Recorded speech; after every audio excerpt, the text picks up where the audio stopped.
The exhibition, Armistice, Legacy of the Great War in Norfolk, explored the breadth and depth of the impact of the First World War on the county.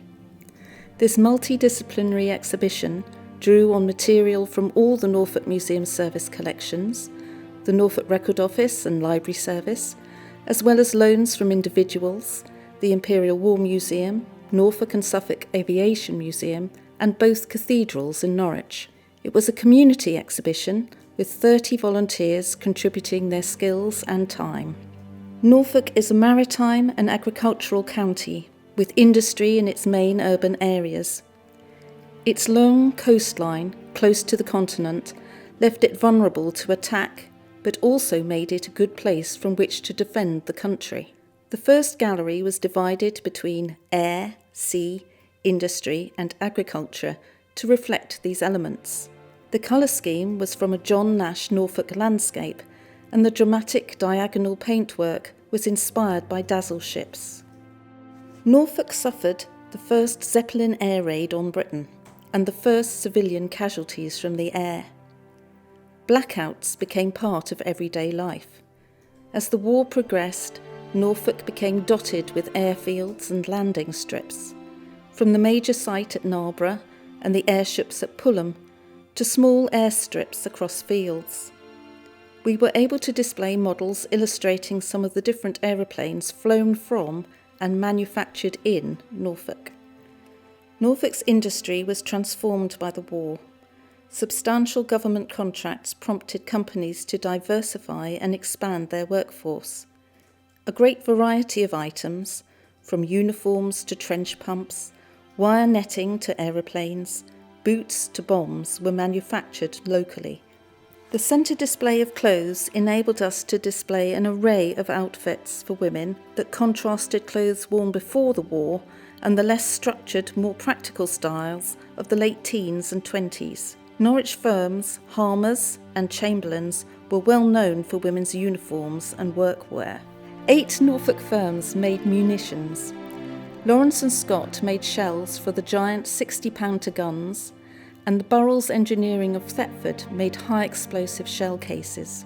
Thomas Cooper, of Cooper Roller Bearings Factory in King's Lynn, invented a small 20-pound high-explosive aerial bomb, the first with a safety device that stopped it from exploding accidentally in aeroplanes. During the war, Barnards Limited in Norwich produced 6,996 miles of wire netting for the War Office and Admiralty. The wire netting was used for trench reinforcement, bomb shields, and transport over desert sands. Norwich shoe companies made a range of boots for the British and Allied armies, including Russian Cossack boots, RAF thigh boots, and hospital slippers. The first army boots made in Norwich were by Hurlett and White for the French army. Norfolk's long coastline and closeness to Europe made it vulnerable. On the 3rd November 1914, Great Yarmouth was bombarded from the sea by German naval battlecruisers, and the possibility of invasion was taken seriously. The fishing industry collapsed, and many of the trawlers and drifters were requisitioned by the Admiralty for minesweeping and anti-submarine work. Lifeboat crews made many rescues as boats were hit by mines or attacked by submarines. The Norfolk coastline became dotted with wrecks. In 1914, Norfolk agriculture was labour-intensive and unmechanised. Its workers had some of the lowest wages in the country. As men joined up, their places were taken by women. German naval attacks had a huge impact on imports, so while the traditional labour force disappeared, farms were being required to produce more. Prisoners of war were a source of manual labour. There were 16 prisoner of war sub-camps around Norfolk, including Gressenhall. This wrapping paper from a parcel addressed to a prisoner of war in Gressenhall is an extraordinary survivor. Posters were a key way of getting messages out to people, and there is a fine collection with the Museums Service and Norfolk Heritage Library. Some recruiting posters, specific to Norfolk, referred to Nelson as well as local military units. The second gallery covered the home front, returning servicemen and commemoration.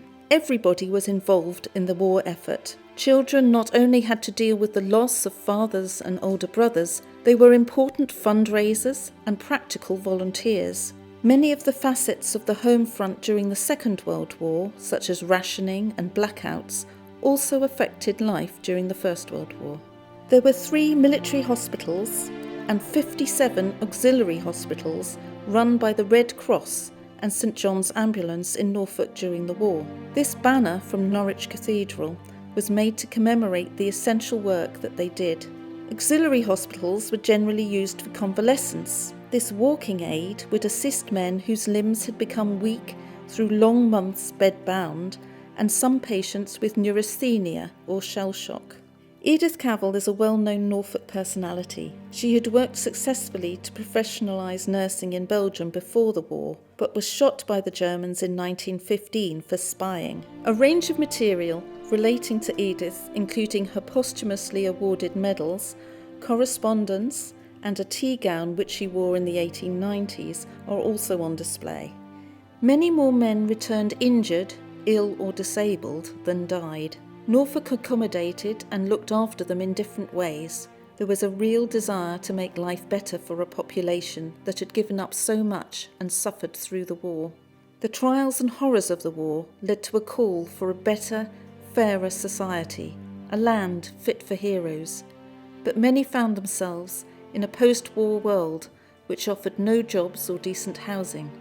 Britain in the 1920s was unsettled and politically volatile.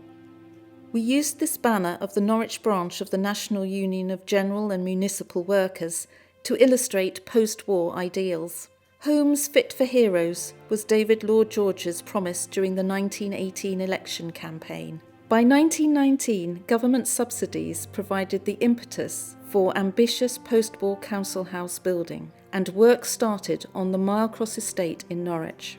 Men who had served and widows of servicemen living in overcrowded conditions were given preference for these new homes. Norwich also established parks and green spaces such as Higham Park in 1924 and Earlham and Wensum Parks in 1925. Sheringham and Cromer photographer Olive Edis was one of the leading photographers of the early 20th century and Britain's first official female war photographer. In 1918, she was commissioned to record the work of the British Women's Services in Europe. Her photographs from this trip offer a poignant insight into the lives of women working on the front, showing them both at work and in their leisure time. The final section of the exhibition focused on commemoration. We created a quieter, darker, more contemplative space for this section. The objects become very personal and poignant.